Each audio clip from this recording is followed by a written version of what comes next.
Hello friends, welcome back to my channel dinner রান্নাঘর।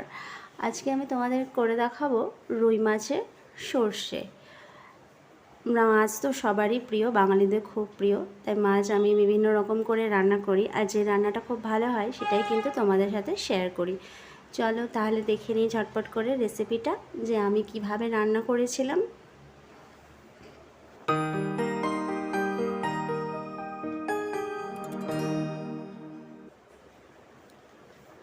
আমার রান্নাটা ঠিক এরকম দেখতেই হয়েছিল, খুব ভালো হয়েছিল, আর মাছ সকলেরই প্রিয়, তাই আমিও আজকে একটা ভালো রেসিপি নিয়ে চলে এলাম, তোমাদের সাথে শেয়ার করলাম।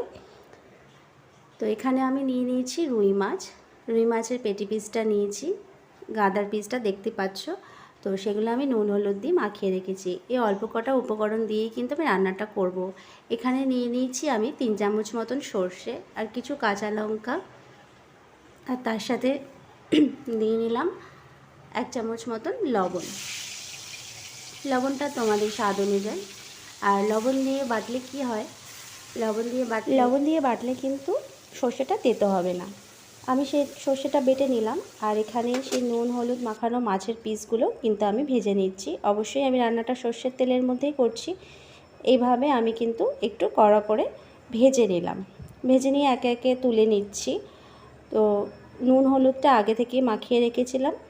নুন হলুদটা মাখিয়ে রাখলে লবণটা মাছের মধ্যে পুরো ঢুকে যাবে, খেতেও খুব সুস্বাদু হয়। আর সর্ষেটা কিন্তু আমি ওই 3টে উপকরণ দিয়ে বেটে নিয়ে রেখে দিয়েছি কিছুক্ষণ। তারপরে ওই তেলের মধ্যেই কিন্তু আমি রান্নাটা করছি। সেই তেলের মধ্যে আমি দিয়ে নিলাম কালো জিরে, আর এখানে কুচনো আদা। কুচনো আদা দিয়ে একটু ভালো করে ভেজে নেব, যতক্ষণ পর্যন্ত সেটার কাঁচা গন্ধটা চলে না যাচ্ছে। এই রান্নাটা কিন্তু আদা দিয়েই হবে, আমি রসুন দিইনি এখানে। আদা দিয়ে রান্না করলে রান্নার টেস্টটা খুব ভালো আসে। তারপরে সে তেলের মধ্যে দিয়ে নিলাম 1 চামচ মতন লঙ্কার গুঁড়ো, 1 চামচ হলুদ গুঁড়ো। আর যেন মশলাটা পুড়ে না যায় তার জন্য কিন্তু আমি এখানে 2টো কুচিয়ে রাখা টমেটো দিয়ে নিলাম। এভাবে একটু ভাজা ভাজা করে নেব। ভাজা ভাজা করে নেওয়ার পরে যখন দেখব টমেটোটা সামান্য একটু গলে এসেছে, তারপরে কিন্তু আমি সে পেস্টটা এখানে ঢেলে দিচ্ছি। পেস্টটা ঢেলে দেওয়ার মাত্রই কিন্তু সাথে সাথে জল অ্যাড করতে হবে, নাহলে কিন্তু তেলের মধ্যে একটু ভাজা হয়ে গেলে সর্ষেটা তেতো হয়ে যেতে পারে। তারপরে সেই মিক্সির জারটা আমি ধুয়ে জলটা দিয়ে দিলাম। এই জলের মধ্যেই কিন্তু আমি কষিয়ে নেব। যেহেতু আমি লবণ দিয়ে বেটেছিলাম, তাই কিন্তু আমি কোনো রকম আর লবণ দিলাম না। ভালো করে কষানো হয়ে গেছে, দেখতে পাচ্ছ তেলটা উঠে এসছে। তারপরে কিন্তু আমি একে একে মাছের পিসগুলো এখানে দিয়ে নিচ্ছি। তোমাদের যদি আমার রান্নাগুলো ভালো লাগে তাহলে অবশ্যই কিন্তু লাইক কমেন্টস করে আমাকে জানিও। আর যারা আমার চ্যানেলে নতুন আসছো তারা অবশ্যই কিন্তু আমার চ্যানেলটাকে সাবস্ক্রাইব করো। পাশের বেল আইকনটা প্রেস করতে কিন্তু ভুলো না। পাশের বেল আইকনটা প্রেস করে আমার সাথে থেকো।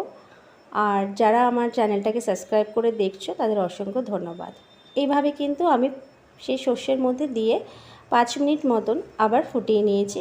এইভাবে লো ফ্লেমে ফোটাবো, তাই মাছের যে স্বাদটা আছে সেটা সম্পূর্ণ সর্ষের সাথে ছড়িয়ে যাবে, আর সর্ষের যে স্বাদটা রয়েছে সেটা কিন্তু মাছের মধ্যে ঢুকে যাবে। তাই কিন্তু হট করে জল দিয়ে দেবে না। তাই এইভাবে আমি অনেকক্ষণ ধরে 5 মিনিট মতন করে নাড়িয়ে চাড়িয়ে ঢেকেও আমি সেটাকে রান্না করে নিয়েছি। তারপরে কিন্তু এর মধ্যে তোমরা যে যেমন ঝোল খেতে চাও, যে যেমন গ্রেভি রাখতে চাও, ঠিক ততটাই জল দিয়ে নিও। এখানে কিন্তু আমি 1 বাটি জল ইউজ করলাম। এই রান্নাটা কিন্তু খুব সুস্বাদু হয়েছিল, আর ভাতের সাথে খেতে এটা খুব ভালো লাগে। তোমরাও অবশ্যই খাবে, খেয়ে আমাকে জানাবে, আর রান্নাটা শেয়ার করে দিও তোমাদের বন্ধুদের সাথে দেখার জন্য। এভাবে আমি রান্নাটা করেছিলাম, দেখতে পাচ্ছ। এখন কিন্তু জলটা দিয়ে নিলাম। তারপরে এখানে আমি 2টো লঙ্কা এভাবে হাত দিয়ে ভেঙে ভেঙে দিলাম। ঝাল হলে খুব মজা হয়, মানে একটু ঝাল, আর যে মানে সর্ষের যে ঝাঁঝটা থাকে সেটা দুটো একসাথে মিশে কিন্তু খুব একটা অসাধারণ টেস্টি গ্রেভি তৈরি হয়, আর খেতে কিন্তু খুব ভালো লাগে। যারা মাছ খায় না তাদের তোমরা এইভাবে রান্না করে দিও, তাদের অবশ্যই ভালো লাগবে। রান্নাটা দেখার জন্য, ধৈর্য ধরে দেখার জন্য অনেক ধন্যবাদ জানাই তোমাদের। আর নেক্সট আসবো অন্য কোনো রান্না নিয়ে। আজকের মতন এই পর্যন্তই। Thanks for watching.